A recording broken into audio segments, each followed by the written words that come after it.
పానీపూరి అంటే ఎవరికి నచ్చదు చెప్పండి? చిన్నపిల్లల నుంచి పెద్దవాళ్ళ వరకు అందరికీ ఇష్టం పానీపూరి అంటే. అదే బయట తింటే చాలా హెల్త్ ఇష్యూస్ వస్తాయని చెప్పి పానీపూరి తినరు. అసలు పిల్లలు వింటారా? అస్సలు వినరు. అసలు పానీపూరి ఈజీగా ఇంట్లో ఎలా చేసుకోవాలో ఎక్స్ప్లెయిన్ చేస్తానో చూసేయండి. బఠానీస్ తీసుకోవాలి. ఇవి రాత్రి నానబెట్టుకున్నా పర్లేదు, లేదా 5 to 6 hours అయితే ఖచ్చితంగా నానబెట్టుకోవాలి. నానబెడితేనే మనకి బఠానీ అనేది మెత్తగా వస్తుందని మాత్రం గుర్తుపెట్టుకోండి. బఠానీలను నీట్గా వాష్ చేసుకొని దాంట్లో వాటర్ పోసుకొని కుక్కర్లో అయితే పెట్టుకోవాలి. కుక్కర్లో పెట్టుకొని 3 to 4 విజిల్స్ వచ్చేంత వరకు దాన్ని అయితే ఉడకనివ్వాలి. 3 to 4 విజిల్స్ తర్వాత మనం కుక్కర్లో నుంచి బయటకు తీస్తే బఠానీ అనేది చేత్తో టచ్ చేస్తే ఇలా మెత్తగా అవ్వాలి. అప్పుడే పర్ఫెక్ట్గా బఠానీ ఉడికినట్టు. నెక్స్ట్ ఒక ఉల్లిపాయ, 2 టమాటోలు అయితే తీసుకున్నాను. ఇవన్నీ సన్నగా కట్ చేసుకోవచ్చు. నేనైతే చాపర్లో వేశాను కాబట్టి అవి అలా ఉన్నాయి. నెక్స్ట్ ఒక పక్కన బాండి పెట్టుకొని దాంట్లో 2 tablespoons ఆఫ్ ఆయిల్ వేసుకోవాలి. దాంట్లో జీలకర్ర వేసుకొని అవి చిట్పట అనే తర్వాత దాంట్లో ఆనియన్స్ అనేవి వేసుకోవాలి. ఆనియన్స్ వేసుకొని బ్రౌన్ కలర్ వచ్చేంత వరకు దాన్ని అయితే కలుపుకుంటూ ఉండాలి.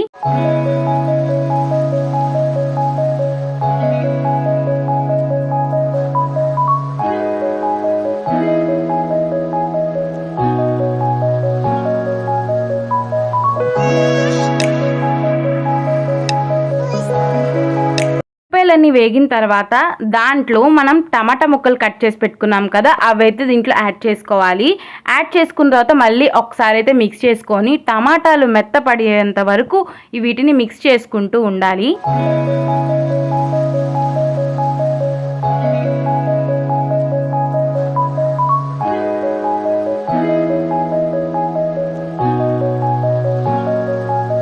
ఇలా 2 to 3 minutesకే టమాటాలన్నీ మంచిగా మెత్తగా ఉడికిపోతాయి అన్నమాట. ఉడికిన తర్వాత దీంట్లోనే మనం సరిపడంత ఉప్పు, కారం, చాట్ మసాలా, గరం మసాలా అన్నీ యాడ్ చేసుకోవాలి.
మసాలాలన్నిటినీ కూరలోకి బాగా మిక్స్ అయ్యేలా కలుపుకున్న తర్వాత దాంట్లోనే మనం ముందుగా ఉడకపెట్టుకున్న బఠానీస్ని యాడ్ చేసుకోవాలి.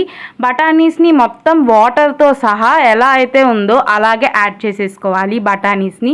బఠానీస్ వేసుకున్న తర్వాత మొత్తాన్ని ఒకసారి అయితే మిక్స్ చేసుకోండి.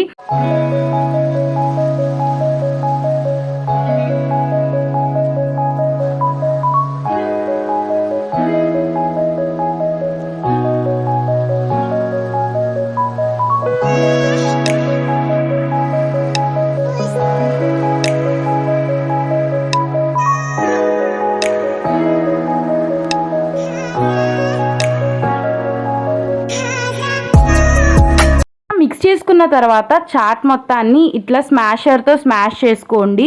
నాకు కచ్చపచ్చగా కావాలి కాబట్టి నేను స్మాష్ చేసుకుంటూ వేసుకుంటున్నాను. మీకు అలా కాదు అంటే మీరు దీంట్లోకి వేసే ముందే ఆ బఠానీస్ని మిక్సీ జార్లో మిక్సీ పట్టేసుకొని మెత్తగా చేసుకొని దీంట్లో యాడ్ చేసేసుకోవచ్చు. నేనైతే కచ్చాపచ్చగా కావాలి కాబట్టి ఇట్లా యాడ్ చేసుకుంటున్నాను. స్మాష్ చేస్తుండగానే బఠానీలన్నీ ఇలాగా అయిపోతాయి అన్నమాట. మొత్తం నీట్గా చాట్ అయితే రెడీ అయిపోయింది. దీంట్లో కొత్తిమీరతో గార్నిష్ అన్న చేసుకోవచ్చు. నేను కొత్తిమీర గార్నిష్ చేయలేదు, చేసుకోవాలంటే చేసుకోవచ్చు. నెక్స్ట్ పానీ ఎలా రెడీ చేయాలో చూసేయండి. ఇది చాలా ఈజీగా చేసుకోవచ్చు. దీనికి కావాల్సిన ఇంగ్రీడియంట్స్ ఏంటంటే పుదీనా, కొత్తిమీర, మిరపకాయలు అయితే సరిపోతుంది. మిక్సీ జార్ తీసుకొని దాంట్లో కొంచెం పుదీనా, కొత్తిమీర, పచ్చిమిర్చి ఇవన్నీ వేసుకొని మిక్సీ పట్టుకోవాలి మెత్తగా.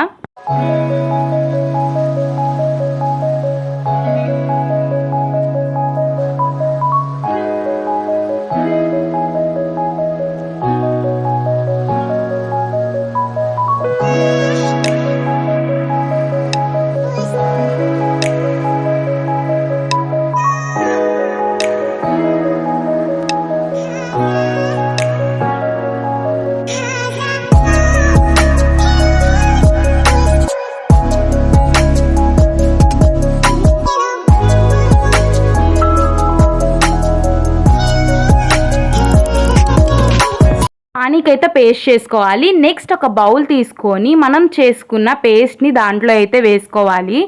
ఇలా పేస్ట్ వేసుకున్న దాంట్లోనే 2 గ్లాసెస్ 2.5 గ్లాసెస్ అది మనం పేస్ట్ చేసుకునే దాన్ని బట్టి ఉంటుంది. కొంచెం ఎక్కువ చేసుకుంటే 3 గ్లాసెస్ పట్టచ్చు. నాకైతే 2 గ్లాసెస్ అయితే పట్టాయి. ఇలా వాటర్ పోసేసుకున్న తర్వాత పానీ చేసుకునే ముందు ఒక 5 మినిట్స్ చింతపండు అయితే నానబెట్టుకోవాలి. కొంచెం అయితే సరిపోతుంది చింతపండు. ఇది బాగా గుజ్జు తీసేసి మన పానీలో అయితే చింతపండుని యాడ్ చేసేసుకోవాలి. కొంచెం అంటే కొంచెమే. ఇలా చింతపండు రసాన్ని పానీలో యాడ్ చేసుకున్న తర్వాత దీంట్లోనే సరిపడంత ఉప్పు, సరిపడంత కారం అండ్ చాట్ మసాలా వేసుకోవాలి. ఇంగ్రీడియంట్స్ అన్నీ ఒకసారి వేసుకున్న తర్వాత బాగా మిక్స్ చేయండి. పానీని మిక్స్ చేసిన తర్వాత ఒకసారి టేస్ట్ చూడండి. మనం పచ్చిమిరకాయలు వేసాం కదా అండ్ ఘాటుగా ఉంటుంది. సో ఘాటుగా ఉందంటే ఇంకొంచెం వాటర్ యాడ్ చేసుకోవాలని అర్థం. లేదంటే సాల్ట్ యాడ్ చేసుకోండి, సరిపోతుంది.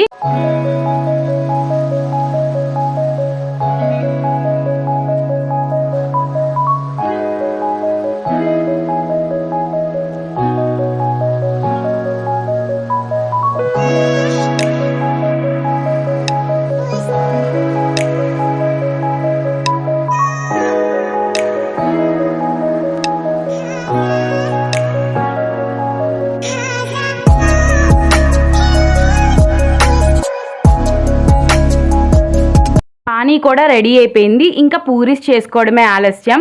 పూరీస్ అయితే ఇట్లాంటి రెడీమేడ్ ప్యాకెట్స్ అయితే దొరుకుతాయి, అవి చేసుకోండి.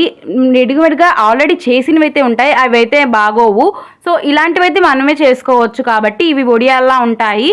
సో ఇవైతే ఈ ప్యాకెట్లో అయితే ఒక 80 పీసెస్ అయితే ఉంటాయి, 200 గ్రామ్స్. ఇది తక్కువ 40 రూపీసే ఎంతో వస్తుంది. ప్యాకెట్ డీమార్ట్ స్టోర్స్లో కూడా దొరుకుతుంది, ఒకసారి చెక్ చేయండి. మీడియం టు హై ఫ్లేమ్లో ఆయిల్ని అడ్జస్ట్ చేసుకుంటూ మనం పూరీస్ అనేవి వేయించుకోవాలి. కొన్ని అయితే పొంగవు అనమాట, ఎందుకంటే ఇవి రెడీమేడ్ కదా.